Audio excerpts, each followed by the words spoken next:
कमरे में एक अजीब सी खामोशी छाई हुई थी। घड़ी की टिक टिक की आवाज कमरे में गूंज रही थी, जैसे समय खुद को रोकने की कोशिश कर रहा था। माथे पर चिंता की लकीरें और हाथ में पकड़ा हुआ पत्र जैसे जीवन के एक बड़े मोड़ की ओर इशारा कर रहा था। इस तरह का उपचार बीमारी से ज़्यादा खतरनाक है। मुझे उम्मीद है कि आपकी सरकार इस पहलू को ध्यान में ज़रूर रखेगी। यही शब्द थे जो सीएम साहब को लगातार खा रहे थे। इस निर्णय का असर सिर्फ एक व्यक्ति पर नहीं बल्कि पूरे शहर और समाज पर पड़ने वाला था। ये फैसला था शराबबंदी। अभी मुझे एक शेर याद आ रहा है, उजाड़े होंगे शराब ने घर कई, लेकिन अब की तो उसने कुर्सी भी नहीं बख्शा।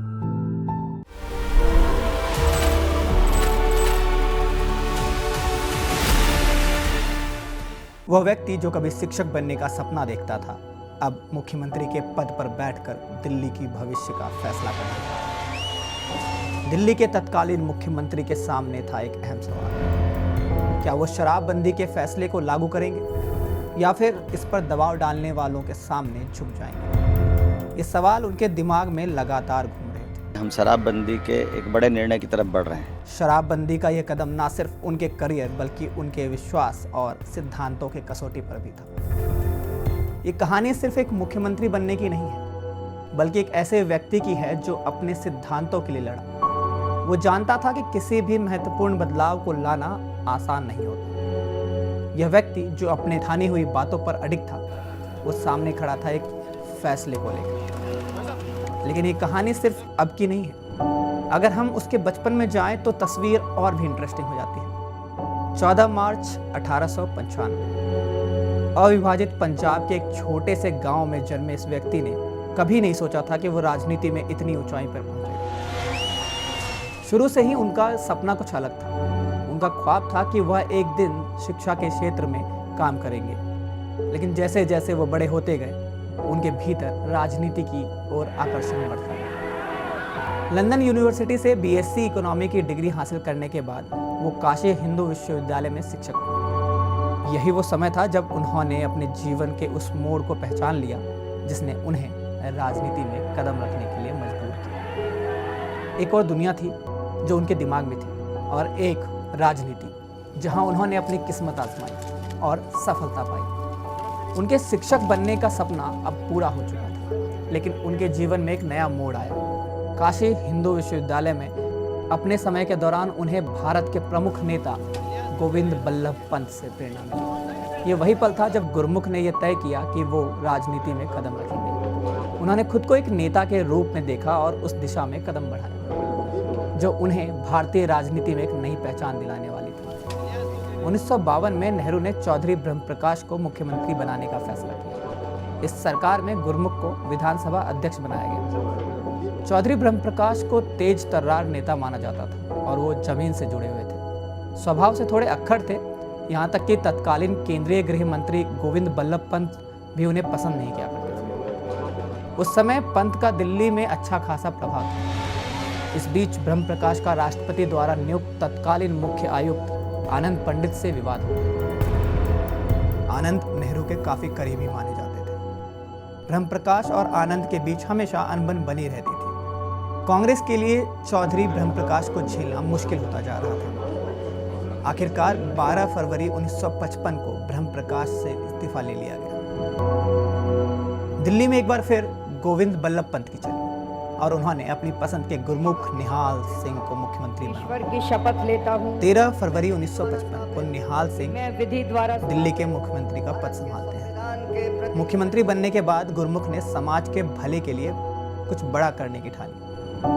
शराबबंदी का फैसला, जो न केवल उनके राजनीतिक करियर को चुनौती देने वाला था बल्कि पूरे दिल्ली की सामाजिक संरचना को बदल देने वाला था। ये फैसला दिल्ली में उनका नाम इतिहास में दर्ज कराने के लिए तैयार था और इसके साथ ही उनके नेतृत्व की परीक्षा भी शुरू हो गई थी। शराबबंदी का फैसला दिल्ली में चर्चा का विषय बन गया। उनके समर्थकों और विरोधियों के बीच एक गहरी बहस छिड़ गई। पार्टी के अंदर दो गुट बन गए। एक गुट था जो उनका समर्थन करता था, जबकि दूसरा गुट इस फैसले के खिलाफ था। दिल्ली में शराबबंदी का लागू होना एक सशक्त और विचारशील नेता की ओर इशारा कर रहा था, जो समाज के भले के लिए बड़े कदम उठाने के लिए तैयार था। लेकिन ये कदम विपक्ष के लिए एक बड़ा सवाल है। ये विरोध इतना बढ़ा कि प्रधानमंत्री को खुद इसमें इन्वॉल्व होना पड़ा। जवाहरलाल नेहरू ने गुरमुख निहाल सिंह को एक पत्र लिखा जिसमें शराबबंदी के प्रभावों को लेकर काफी चिंता व्यक्त की। प्रधानमंत्री का यह कदम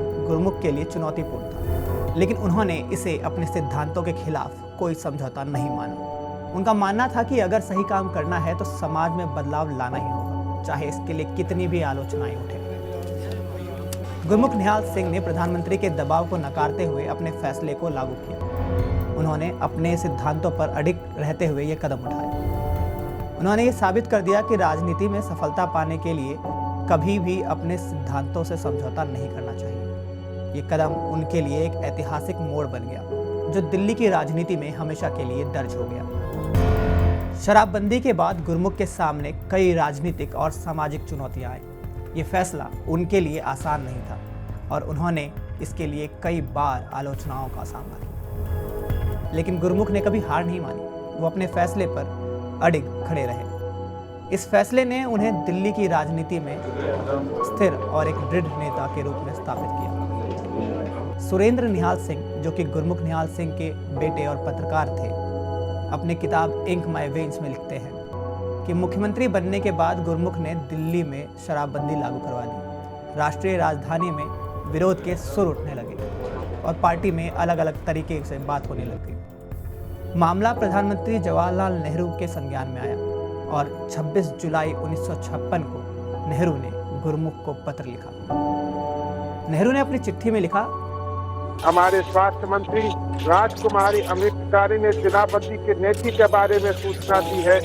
मैं इस विषय में ज्यादा जानकारी नहीं रखता हूँ। हमें शराबबंदी के पक्ष में है, लेकिन बना होने के कारण हमेशा एक खतरा बना रहता है। इससे अवैध शराब निर्माण और तस्करी बढ़ सकता है। इसी तरह के ट्रीटमेंट बीमारी से ज्यादा खतरनाक है। स्वास्थ्य मंत्री का कहना है कि कहीं कहीं तो अवैध शराब का धंधा शुरू हो गया है। मुझे उम्मीद है कि आपकी सरकार इस पहले को ध्यान में जरूर रखेगी।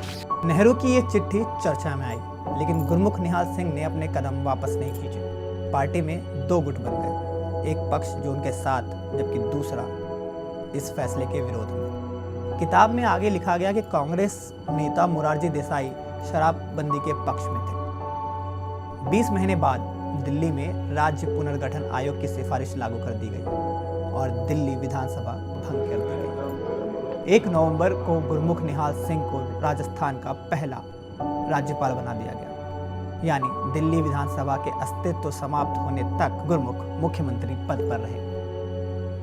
1956 में दिल्ली को यूनियन टेरिटरी बनाया गया और प्रशासनिक व्यवस्थाएं काफी बदल गई। यहाँ उपराज्यपाल का शासन आ गया। बाद में 1966 में दिल्ली मेट्रोपॉलिटन काउंसिल अस्तित्व में आया। 1956 से लेकर 1993 तक दिल्ली पर केंद्र सरकार का सीधा नियंत्रण रहा। अगले 37 साल तक दिल्ली में मुख्यमंत्री का कोई पद नहीं था। इस दौरान दिल्ली नगर निगम और महानगर परिषद अवश्य गठित हुई। गुरमुख निहाल सिंह का नाम हमेशा दिल्ली और राजस्थान दोनों के इतिहास में एक महत्वपूर्ण नेता के रूप में रहेगा। उन्होंने अपनी जिंदगी में कभी भी दबाव को स्वीकार नहीं किया और समाज के भले के लिए हमेशा बड़े फैसले लिए। उनका ये कदम आज भी एक मिसाल के रूप में देखा जाता है। दिल्ली में शराबबंदी का फैसला और उनके राज्यपाल बनने की कहानी उनके नेतृत्व और उनके सिद्धांतों का प्रतीक बन चुके हैं और ये उनकी राजनीतिक यात्रा का सबसे महत्वपूर्ण पल था।